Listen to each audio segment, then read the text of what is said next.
Nestling on the banks of the Orange River, Aliwal North is a picturesque town famous for its hot water springs and spas. Lolling around in hot water spas was not on the agenda for crews on the mountain trial, with Aliwal North the gateway to some of the best rally country in the world. 7 special stages would take crews from Aliwal into the Clanville and Barclay East areas, and ahead of competitors lay some high-speed motoring on good quality public roads. The day's proceedings started with the traditional riverbank stage along the Orange River on the outskirts of Aliwal North. The field was back to normal running order, and overnight leaders Jan Habak and Doug Judd took full advantage of being first car on the road. The rising sun and dust provided something of a problem for crews running behind the VW Motorsport Golf, and Habak and Judd stretched their overnight 10-second lead over Serge Damso and Guy Hodgson to 16 seconds. Paolo Piazzamuso and Richard Leake in the Sasol Motorcraft Ford Escort started the day in 3rd place, but were only 8 seconds ahead of Etienne Lawrence and Barry White in the team total Toyota Conquest. Every indication was that the Ford pair and their Toyota counterparts would battle throughout the day for the 3rd spot on the podium.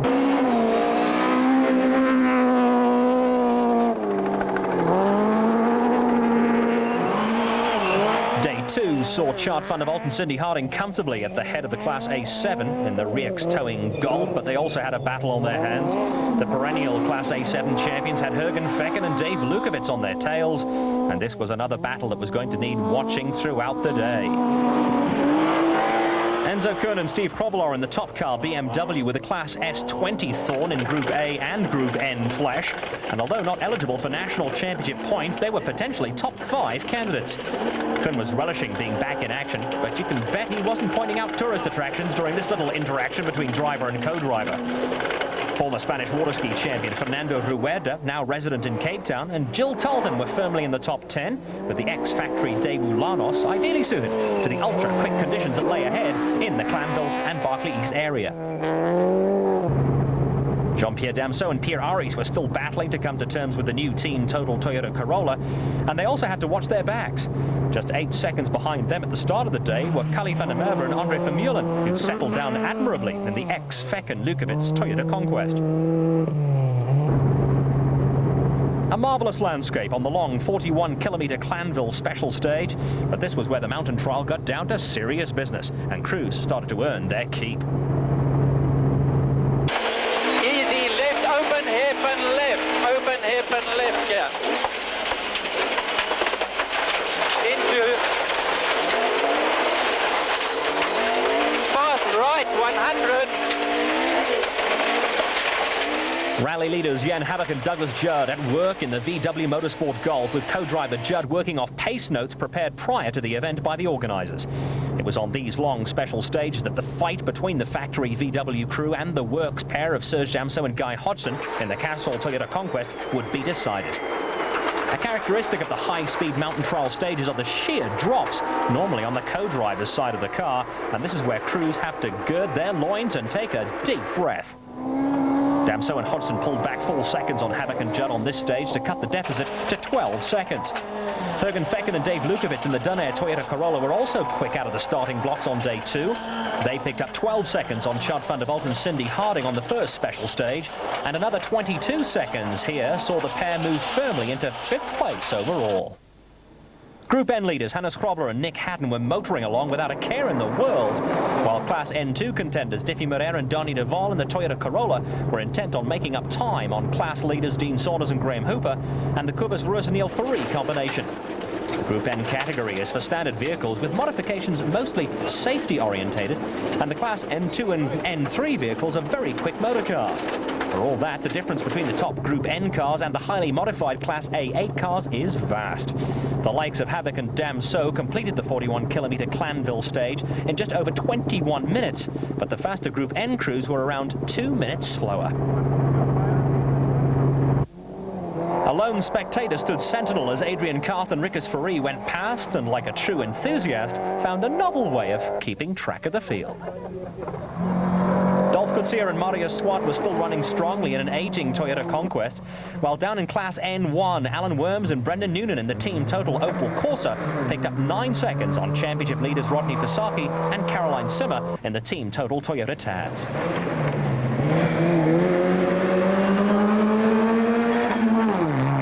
It was tough going for the smaller capacity cars, while up at the service point, tactics were now starting to become an issue for Jan Havik and Doug Judd. Yeah, it was a pretty good stage for us, although we needed a bit of top end speed. Another 15 or 20 kilometers an hour on the top end would have done us good, I think. But generally it was a fairly clean stage, and we didn't do anything heroic there, so we'll just see what pace Serge is doing, and then we'll decide what to do on the next stages. The correct use of pace notes was a key issue on the mountain trial, with former South African champion Richard Leek giving an insight into the advantage they offer. I believe pace notes on an event like this, considering we have recce'd them once, they were written by the organisers. We recce'd them once at a slow speed, which means we haven't practiced them at high speed. But the difference between no notes and the plain route schedule and what we've just done, this 42 km that we've just done, is probably about 20%. We're about 20% quicker on notes like we had them now. And of course, there's the safety aspect. Although you're going faster, at least because you have done the route before and you now have notes, those hidden turns, at least you know about. If you go off on the hidden turns, it's now your fault, isn't it?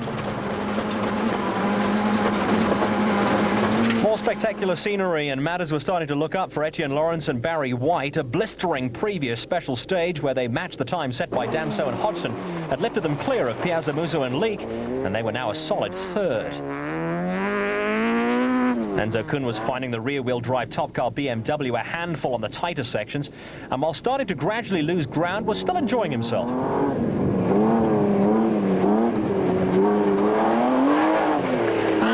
Also losing ground was Jean-Pierre Damso and Pierre Aris in the team total Toyota Corolla, who were now behind Callie van der Merwe and Andre Vermeulen in the Class A6 battle. The major problem for van der Merwe and Vermeulen was the threat of a costly time penalty hanging over their heads for starting late on day one. Barry Krobler and Mike Burrows were unhappy with the handling of the team total VW Golf, and they were also falling behind. The mountain scenery offered some fantastic viewing points for spectators, but for the likes of Berto Moster and Cobus Frey, it was hard going on some of the rougher sections.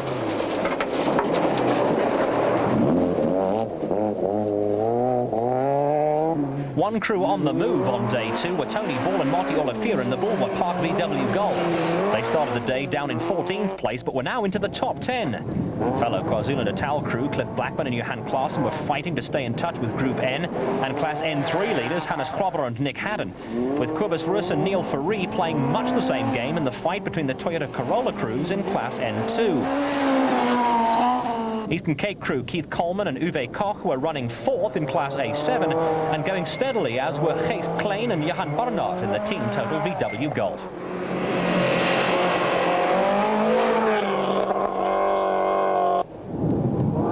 Veteran rallyist Spotty Woodhead won the mountain trial in years gone by as a co-driver, and while he and Alan Carter cruised along, Class N1 champions Rodney Versace and Caroline Simmer were battling with a carburetor problem that was eventually to cost the team total Toyota pair a whopping 17 minutes. That put them out of the picture and moved father and son pair Dave and Wayne Watt up a notch in another Toyota Taz. Behind them, Eastern Cape pair Johan Stradum and Mornay Ferreira were having a good run in their Opel Kadett, with the pair locked in battle with the glass-fit Jojo Tanks Opel of Skalkberger Jr. and Greg Godrich, in what was to turn out to be an intriguing Class N1 scrap.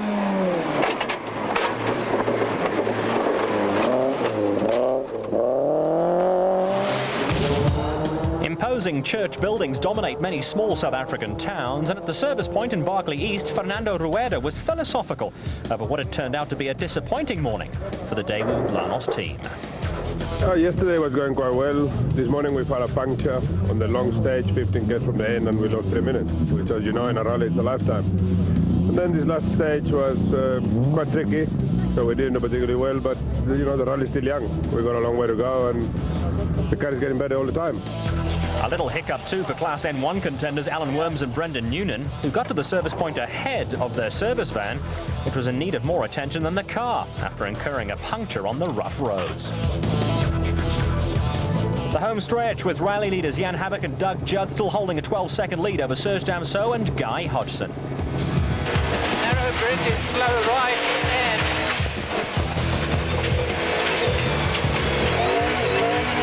right, keep tight into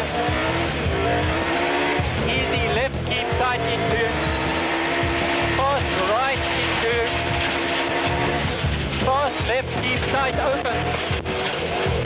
On the faster sections of the route, the Class A8 cars were hitting speeds of around 200 kilometers an hour, but it was now crunch time for the Castrol Toyota pair of Damso and Hodgson. The factory VW Golf and the factory Castrol Toyota are closely matched, but Damso and Hodgson responded to the challenge by taking 2 seconds off Havoc and Judd on special stage 8. That brought them back to where they were at the start of the day, with the Toyota crew trailing Havoc and Judd by 10 seconds with 3 stages left. Sasol Motorcraft Ford Escort pair Paolo Piazzamuso and Richard Leake had dropped behind the Lawrence White Toyota, but were in a safe 4th place and under no real threat from Jürgen Fecken and Dave Lukovic, who were flying in their Dunare Toyota Corolla. They were now in 5th place, but had to keep an eye on Chart van der Walt and Cindy Harding, who were starting to mount a rearguard action. Jean-Pierre Damso and Pierre Aris were still jousting with Callie van der Merwe and Henri Vermeulen for the minor placings in Class A6, but up ahead matters took a dramatic turn on special stage 9. The battle between rally leaders Jan Havoc and Doug Judd and the Damso-Hodgson combination was thrown into the melting pot when the Castrol Toyota crew took 12 seconds off the VW team, which experienced reduced performance after a burst power steering hose. Damso and Hodgson were now in the lead by a mere 2 seconds. Special stage 9 also saw Chart van der Walt and Cindy Harding lose time to Fecken and Lukovic, and that did not do much for their chances of catching the Dunare Toyota crew. Enzo Kuhn was at his most spectacular in the fast sections in the top car BMW, but he and Steve Probler were now battling to hold on to a top 10 placing, while Hannes Hrobler and Nick Hatton were now pretty much in control of the Group N category and Class N3. With all his mountain trial experience, and he's a 2-time winner of the event, Probler relished the fast special stages, and he and Haddon now had a cushion of around 2 minutes over Cliff Blackman and Johan Claassen in the team total Nissan Sentra. Class N2 leaders Dean Saunders and Graham Hooper also had some breathing space, with the gap between the team total pair and Kubus Rus and Neil Ferree now stretched to around a minute.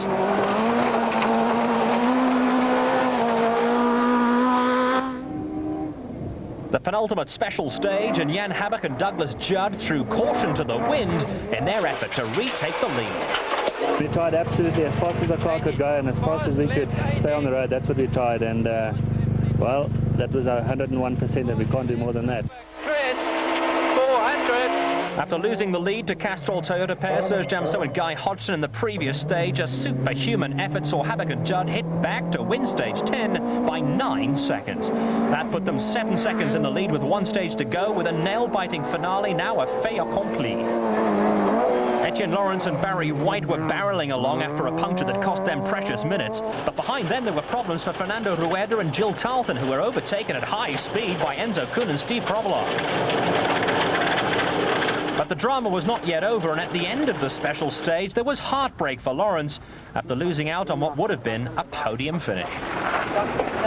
We stopped, changed, and then we fell behind Chart, catching a lot of dust, and the alternator stopped charging because of the wire lugs broke off, and just as we got out the stage, fortunately, the car just went dead. The final special stage was a repeat in reverse direction of the Riverbank stage back in Aliwell North, with Jan Havoc and Douglas Judd defending a 7-second lead. In situations like this, holding back can be a fatal error, but taking it easy in a special stage just isn't in Havoc's nature. Damso and Hodgson had no option to let it all hang out, and it provided for some spectacular action, but try as they might, the Castrol Toyota pair could only pull back 4 seconds.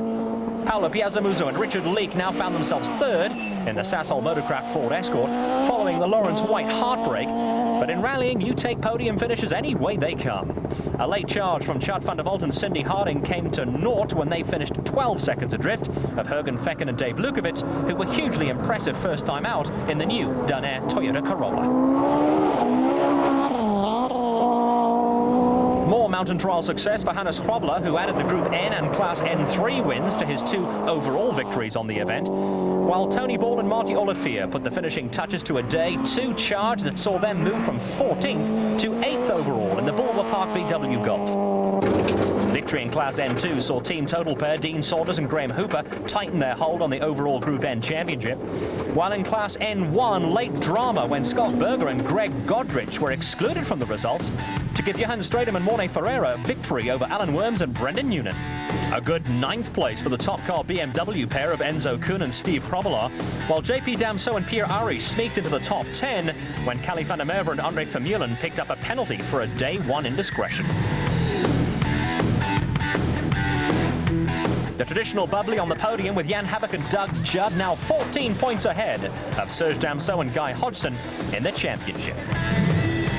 Yeah, it was a very, very tough day at the office, and yeah, we're quite pleased. I think 3 seconds is a very close margin for this type of event, and you know, the car went well. We had a small snag, but apart from that, it really performed very well, and we're happy.